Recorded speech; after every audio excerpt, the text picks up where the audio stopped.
Jorge Polanco is expected to sign before the end of the winter meetings, but will it be back with the Mariners? We'll discuss coming up here on the Locked On Mariners podcast. Colby, hit it.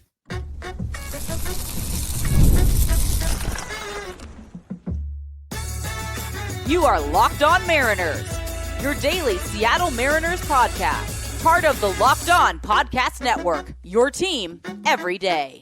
Ahoy, sailors. It is Tuesday, December 9th, 2025. You're listening to the Locked On Mariners podcast, part of the Locked On Podcast Network, now the number one sports podcast network.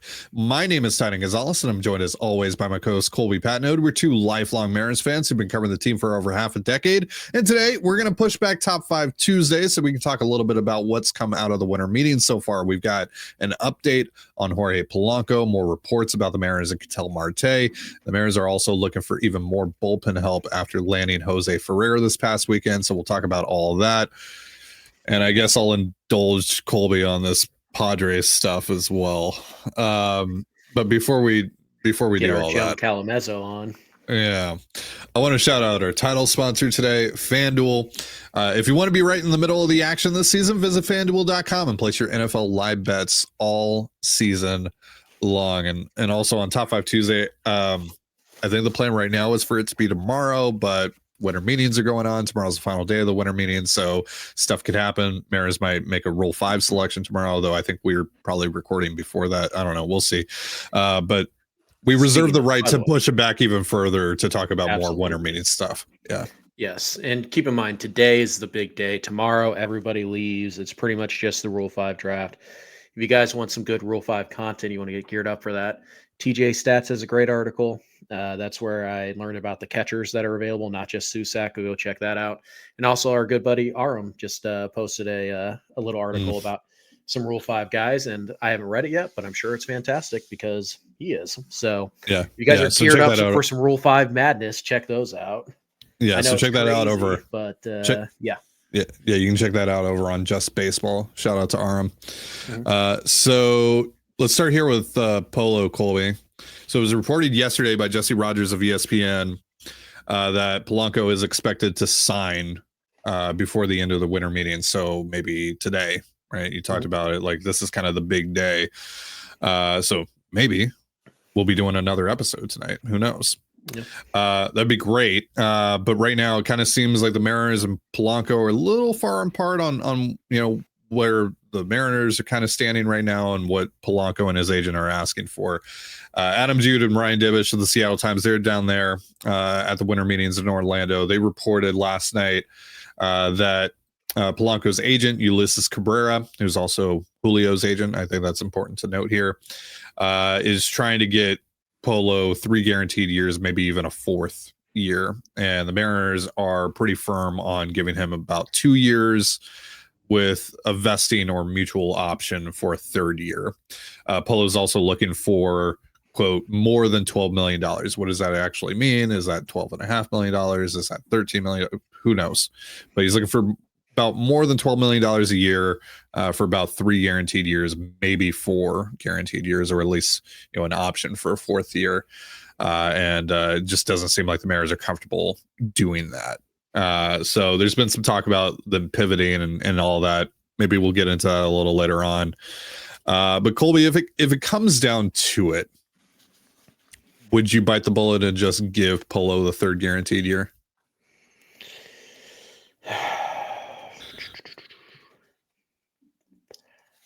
I don't think so. I wouldn't be upset if they did.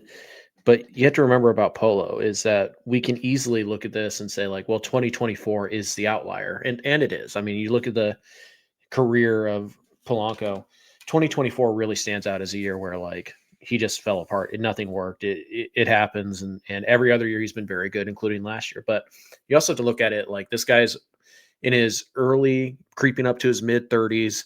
He's missed a lot of time over the last 5-6 years, all with lower leg injuries. We know that he doesn't really provide any defensive value, so he's really all on the bat.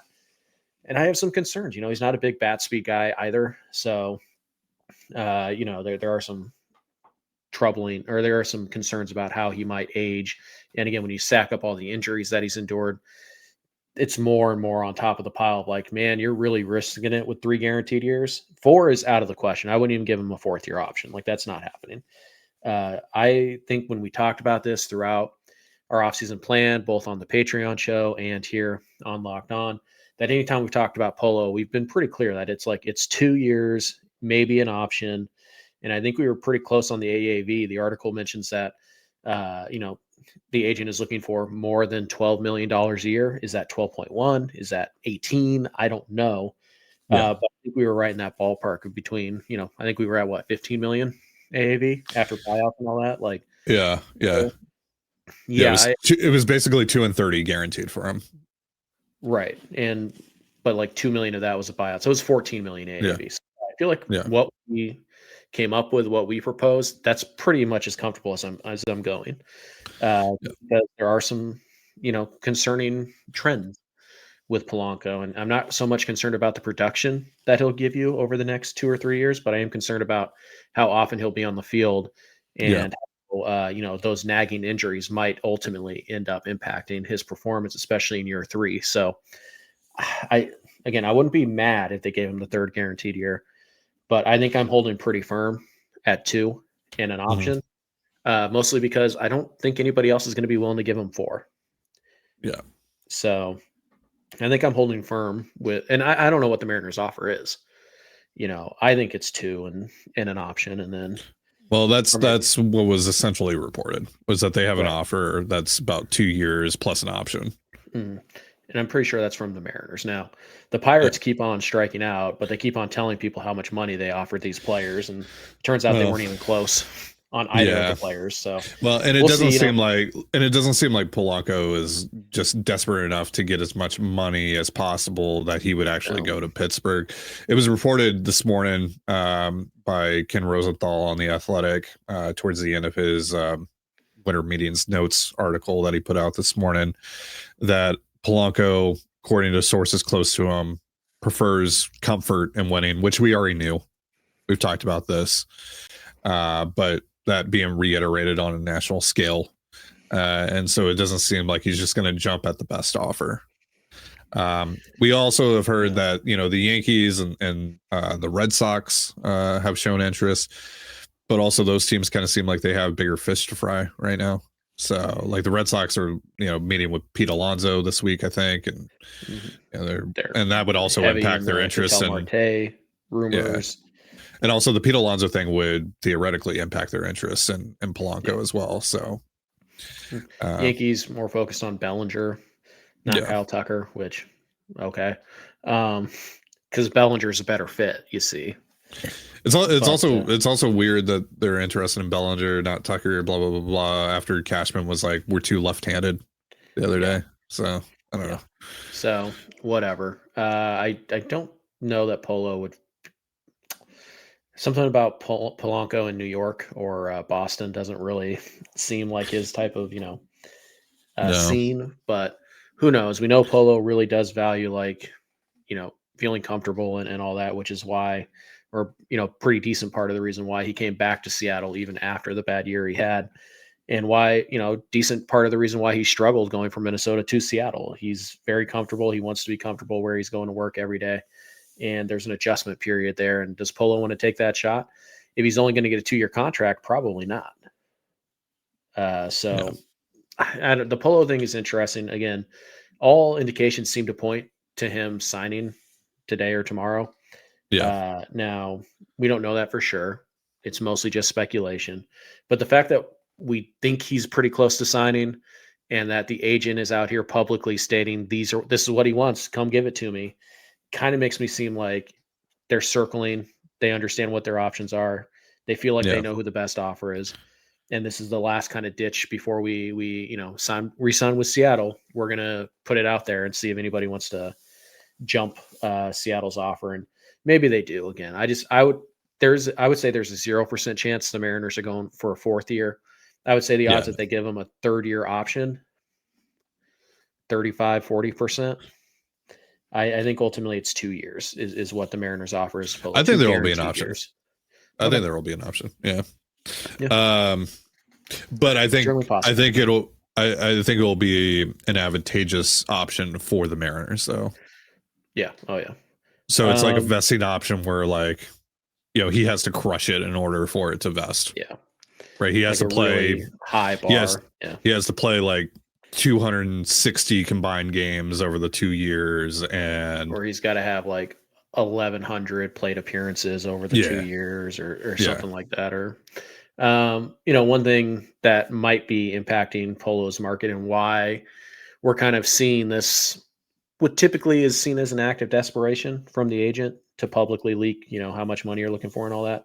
Maybe part of the reason why we're seeing that is because the Mariners might be making headway on a different player to replace Jorge Polanco. So keep that in mind as well. But, I still think ultimately, like, I have to put down some cash on the outcome of this. I think I would put it down on Polo returning to the Mariners. And that's the same. Not add, but it's like the big move the Mariners make for their lineup is they retain Jorge Polanco. That would still be my bet as things sit right now. We'll talk about Catel Marte in just a moment, but first, a reminder, this episode of the Locked On Mariners podcast is brought to you by FanDuel. NFL Sundays move fast. One big play and suddenly everything feels different. That's what makes live betting with FanDuel so exciting. You're not just watching the game, you're reacting to it in real time. With FanDuel, you can place bets as the action unfolds. Every drive, every momentum swing, every highlight moment. Live betting is best when the game starts to shift, a receiver gets hot, a defense tightens up, or the momentum flips after a turnover. FanDuel lets you jump into the moment as live spreads and money lines adjust instantly and player props update as guys heat up. You can bet next touchdown scores, drive results, totals, and more. It keeps you locked into every snap, every drive, every possibility.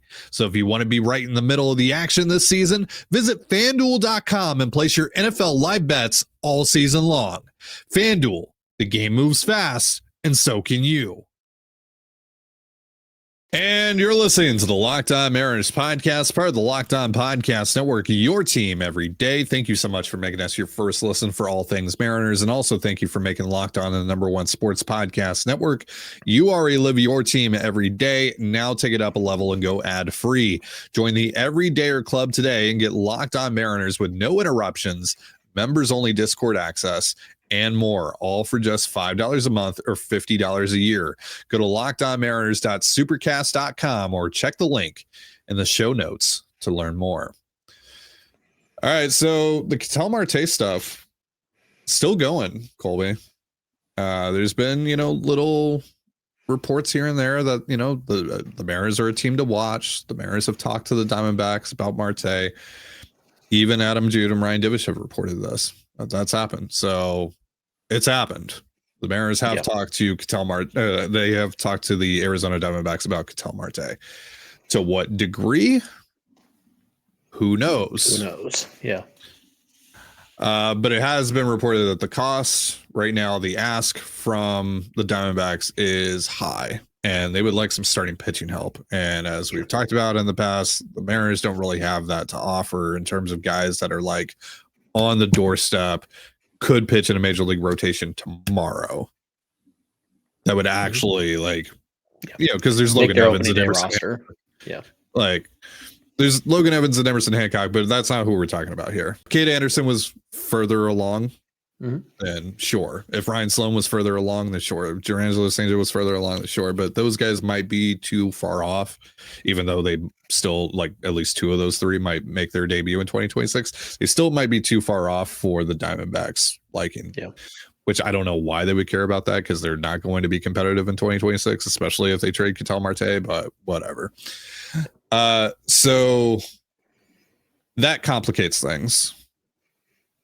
And if that is something that the Diamondbacks are going to be firm on, I have doubts the Mariners are probably going to be able to get that done. Unless they get creative. We get a third team involved. Ty, you seem to be forgetting one incy-bincy tiny little bitty detail. Luis Castillo is out there. Boom. Oh, Luis Castillo, starting pitcher. Major league ready starting pitching? I think so. Right there. Boom. Yeah. But Yeah, this is kind of weird in terms of like how it's being reported, because nobody's saying the Mariners are like aggressive or that they're exchanging names or that they're deep in talk. Like there's none of this, like there's no real smoke that like they're actually trying to get something done.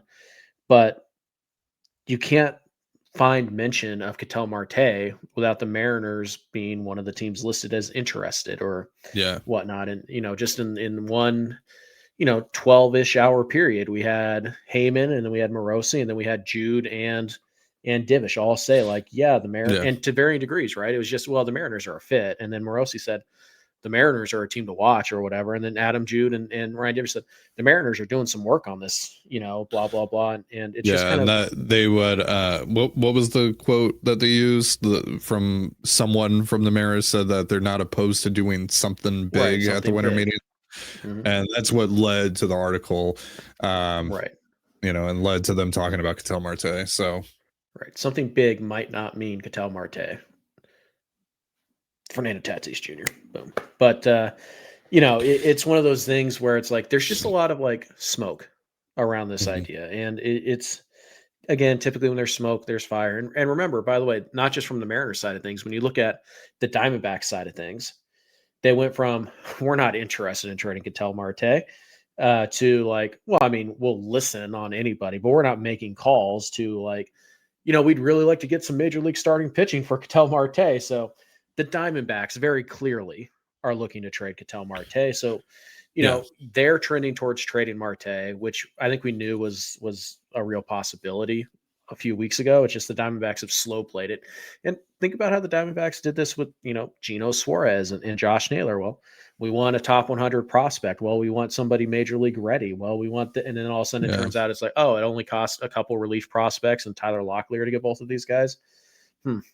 So this is kind of a Diamondbacks pattern too, right? They set the bar very high, and then eventually they slowly whittle their way down until they get the best offer they think they can get, and then they'll make a move like this. Now, Marte's a little different because he's not a rental, but all indications are they clearly want to trade him. Like, this is not how you act if you're not interested in trading. And while he's not a rental, they are kind of running up against a deadline. Because once his 10-5 rights kick in at the start of the season, now it becomes even harder for them to trade. Well, in theory, it becomes even harder for them to trade Catel. Now, it's possible that even with a full no trade clause, Catel's like, yeah, I just want to get the hell out of Arizona. So wherever you're willing to trade me to, I'll just take it. But he could also just make life hard on the Diamondbacks if he feels like it. Yeah. Again, the Marte thing is very weird because there are a lot of like in isolated incidents, we wouldn't think too much of this. In terms of like the Mariners being linked to Marte, but they just kind of keep stacking on top of each other. And it just feels like this is either something that's being fed either from the Mariners or the Diamondbacks. Now both teams have reasons to, push this narrative along. Obviously the Mariners, one of the teams that could absolutely afford Catel Marte if they so choose. So that would help the Diamondbacks in theory. And obviously the Mariners they have Polo that they're trying to get done, and they want to put pressure on him and his camp to sign a deal so they could leak that, hey, we're doing this with Catel Marte. And maybe that's what it is. Maybe ultimately both of these. Guess what? Catel Marte, second baseman / DH, who's a switch hitter, very similar profile. Right. So it's one of those things where it's like this very easily could just be two teams benefiting from this idea that they're working together to maybe trade this star player.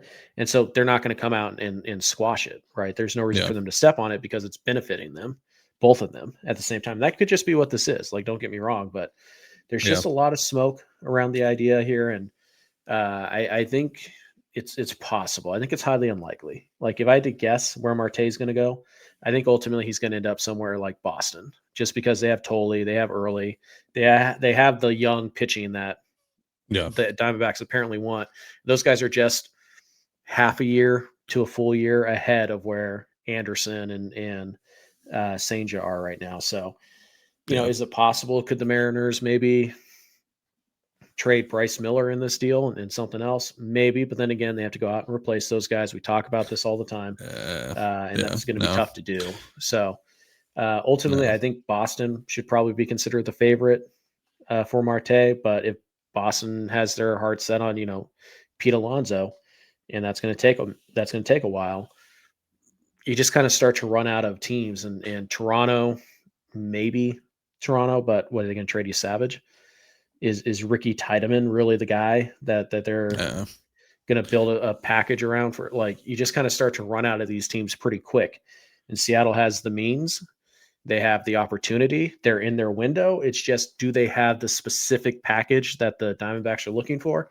And as it's being reported right now, I don't think they quite do. I think it's close, but I don't think they do. And maybe they get there by overpaying on the back end a little bit, or maybe they get there because Arizona's just like, look, ultimately we want the highest upside starting pitching we can get. So we'll take a guy who's 3 months behind. Like, I don't know, maybe the Diamondbacks really like Senja. Probably not, but maybe they do. And keep in mind, the Mariners and the Diamondbacks, very familiar with each other and their valuations of players. So I don't think this is the type of deal that would need, 6 weeks of negotiation to get done. I think if the Mariners really decided that, yes, we're interested in this, they would know within a matter of a week or two whether or not they had any shot of getting Marte done. So we'll see. But it is enough, there are enough whispers, there is enough smoke that it's impossible to ignore the Catel Marte idea, whether you like it or not. So I don't think the off the field stuff is that big of a deal. I'll preface by saying that. Personally, I don't have really any sort of issue with it, and I don't really see it as much of a red flag, but it continues to be reported. Any article that gets put out right now about Catel Marte includes multiple paragraphs detailing, what happened this summer. Diamondbacks, some Diamondbacks players were upset with him because he just kind of went away for a few days after his home was burglarized, which is like a normal response to me, but okay. Yeah. Is that actually going to be a real hang up for them? I don't think it should be, but it's possible that it could be for them. And obviously, clubhouse fit and all that, that's a big part of player acquisition for the Mariners. They have really, really taken that into account, especially over the last couple of years after they've been burned by guys like Jesse Winker and what have you. So they've made exceptions. Like, don't get me wrong, they have made exceptions in the past. I think this is another thing because I really don't think it's that big of a deal that they should, make an exception for. But I do wonder if maybe that causes a hang up here for the Mariners as well. And and that leads to, it wouldn't be the main reason, but it would just be another, we don't want to add this contract. We don't want to pay the prospect capital on top of adding the contract. This is one of those things where you just kind of have to trust the Mariners' judgment on this. Yeah. Because we just don't have nearly as much info or insight into that as they would. So we'll see if anything happens again. Ultimately, I think Polo is brought back, and I think Marte is probably traded somewhere else, probably in the American League. Just because the Mariners, well, I think they could put together a very competitive package and arguably the best package that anybody will give for Marte. If the Diamondbacks are dead set on getting young major league ready or in the major league starting pitching, the Mariners are just about, in July, this might be a different story. Yeah. But right now, they're just not quite there yet. All right. Coming up, I'm going to indulge Colby about this Padres stuff. And then we're going to talk about some relievers in just a moment. But first, a reminder, this episode of the Locked On Mariners podcast is brought to you by Gametime. The World Cup is coming back to North America for the first time since 1994. And with 48 teams for the first time ever, it's going to be massive. But let's be honest, getting tickets is usually the hardest part. That's why the Gametime app is clutch, finally giving fans a real advantage when it comes to snagging seats. With Gametime, you can track price drops in real time, get alerts when great seats open, and buy tickets the moment they hit the app. It puts the power back in your hands and makes going to the World Cup realistic instead of impossible. Pull up the app, and the layout makes it so simple to scroll through matchups and compare seat views. Pick a game, tap a section, and have your tickets locked in within minutes. No confusion, no hunting for fine print. Prices include fees up front, which I love because there are no last second surprises at checkout. So take the guesswork out of buying World Cup tickets and every match, concert, or event with Gametime. Download the Gametime app, create an account, and use the promo code LOCKEDONMLB. That's LOCKEDONMLB for $20 off your first purchase. Terms apply. Again, download the app, make an account, and use the promo code LOCKEDONMLB. That's LOCKEDONMLB for $20 off. Swipe, tap, ticket, go, game time. And you're listening to the Locked On Mariners podcast, part of the Locked On Podcast Network, your team every day. As always, if you want to hear from me and Colby even more and help support the show, we have a Patreon. It's called Control the Zone, and on there we talk Mariners, Seahawks, all that good stuff. For more information, go to patreon.com/Control the Zone. Link in the description of this episode. So again, according to Adam Jude and Ryan Divish, the Mariners are not opposed to doing quote unquote something big at the winter meetings. And it was reported last night that the Padres are potentially working on a deal that would rival the Juan Soto deal that landed them, 4 major leaguers? Michael King, Johnny Brito, Randy Vasquez, I believe, and Kyle Gashioka, as well as Drew Thorpe. Yeah. Mm-hmm. And they flipped Thorpe and for Cease. Did they? Yeah. So there you go. So you put out a tweet that we were going to talk about this. So, I mean, we owe it to the people to actually follow through on that, even though I did not approve of that. Time to do our best Joan Calamezzo. Yeah. All right. This is your segment. So you spew your conspiracy theories. Are the Mariners getting ready to trade George Kirby and Randy Arozarena? I say yes, so it's true. Sticker of approval. Boom. Joan Calamezzo. Gotcha. No, look, are the Mariners going to trade for Fernando Tatis Jr.? No. Should they? Yeah, probably. What's really fun about this is, first of all, the Mariners and the Padres making a big trade together. That never happens.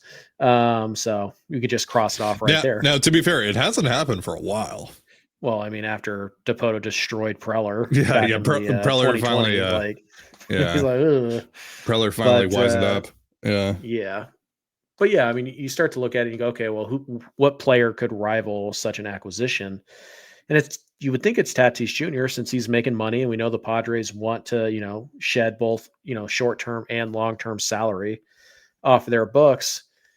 But then this morning you have Mark Feinsand say that this big player could end up being Jackson Merrill, which, I mean, holy smokes, that'd be stupid, but also incredible content. Yeah. So, but you kind of look at it, you want to have some fun. Like, okay, if they're trying to get like the Juan Soto package, essentially the Padres are trying to move long-term salary off of their books, but maintain the ability to compete in the National League West. So that's what the Juan Soto thing was, right? They got Michael King. They got 2 years of Michael King. They got, it was up to 3 years of Higashioka, but he's a backup catcher, so whatever. It was Drew Thorpe, who at the time was top 70-ish prospect, 50 to 70, somewhere in that range. And then a couple relievers that had some starting experience. So like they were able to fill out their roster with major league talent in this trade. And then obviously they flipped Thorpe as part of the Dylan Cease trade, blah, blah, blah. So looking for major leaguers, and they're looking for prospects close to the major leagues. Does Seattle have that? Yes. Is it smart of them to trade it for one player? Probably not. But what if that one player is Fernando Tatis Jr.? I mean, Fernando Tatis Jr. is really good. Yeah. So I don't know. But the fun thing here is to try and build your own Juan Soto trade package, specifically the one where they traded away Juan Soto, not the one where they, acquired Juan Soto, because it seems very clear that the Padres want major league talent. Again, this is just one report, but it is, I believe, originated from Dennis Lin, who is like the Ryan Divish of the Padres. So it's a very reliable source there. Is it likely going to happen? I don't know. Probably not. But is Preller afraid to make big moves? Is Preller afraid to, make moves that people don't like and people question whether or not they're smart? No, Preller is the most aggressive GM in baseball. And so, I mean, will it happen? I think it actually will. it's just, will it will it be with the Mariners? Absolutely not. I don't know. George Kirby and Randy Arozarena for Fernando Tatis Jr. I am likelier to start my own team from scratch, become the 31st Major League Baseball team, and acquire Fernando Tatis Jr. than the Seattle Mariners are. And if the Mariners acquire Fernando Tatis Jr., are you getting the jersey tatted on your back? Sure. So yeah, I'm just saying, could you do Randy Arozarena, George Kirby, Bizzardo, and like Senja for Tatis and I don't know. Who's somebody else making money on that team? Like Tatis and Pivetta. I love Nick Pivetta. This has really been a long con for me to get Nick Pivetta. Right. That's the real prize of that trade for you. Is. Yeah. That's the real prize is Nick Pivetta. But yeah, I mean, Ty, let me ask you this. Like, forget will it happen? Would you rather trade for Jackson Merrill or Fernando Tatis Jr.? Tatis. I don't know. Merrill's really good. Right? Like, I don't know. Pretty sure he signed like a team friendly extension, but maybe not. So if you traded for Jackson Merrill, I would move him back to the infield. Honestly, it's going to sound crazy. I'd probably put him in center and move Julio to right or left. Julio's better than Merrill. Well, I know that's not what it's about, though. It's about keeping Julio as healthy as possible, and obviously center field is much more physically taxing than right field or left field. But yeah, anyways, the Padres might be big game hunting. It's certainly a fun conversation to have.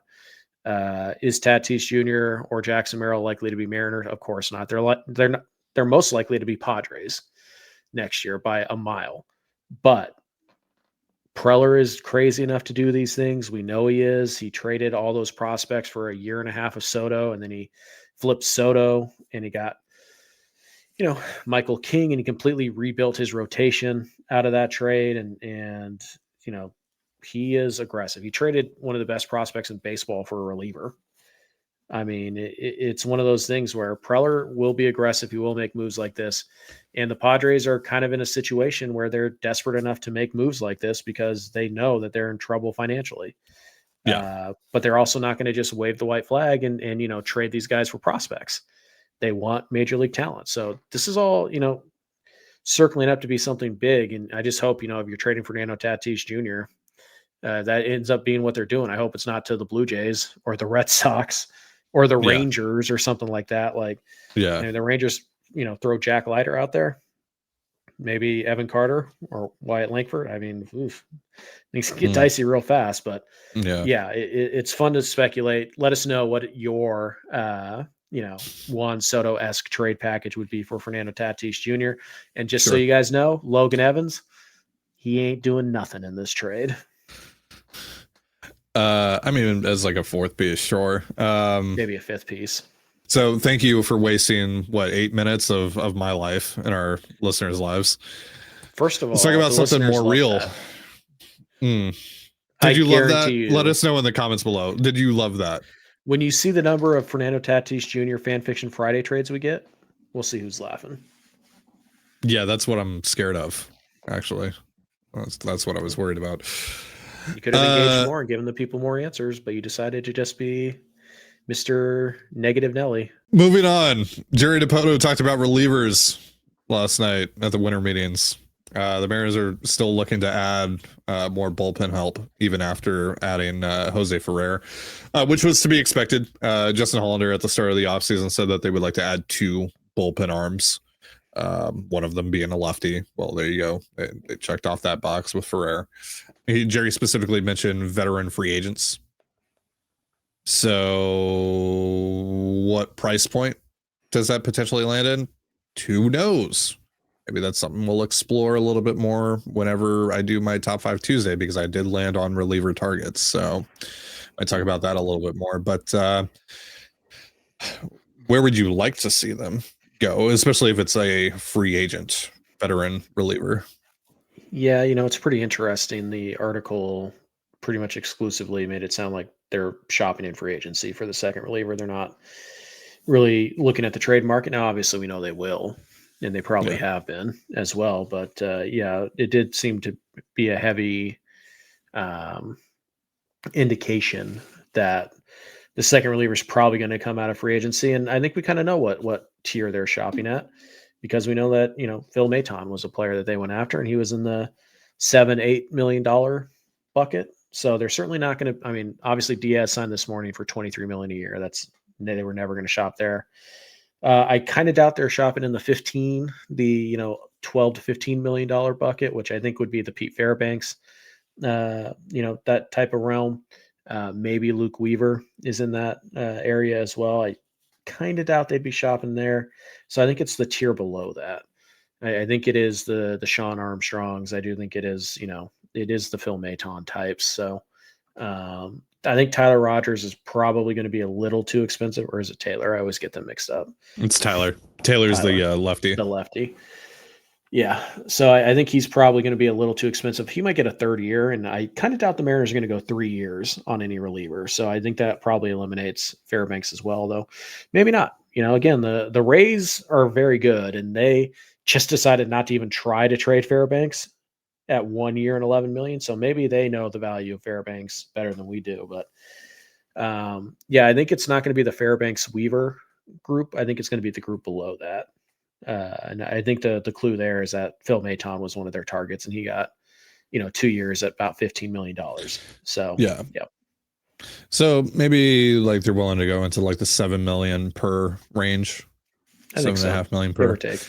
Because again, maybe they're willing to go a bit more because Ferrer's cheap. Yeah, they didn't spend any money on Ferrer. Right.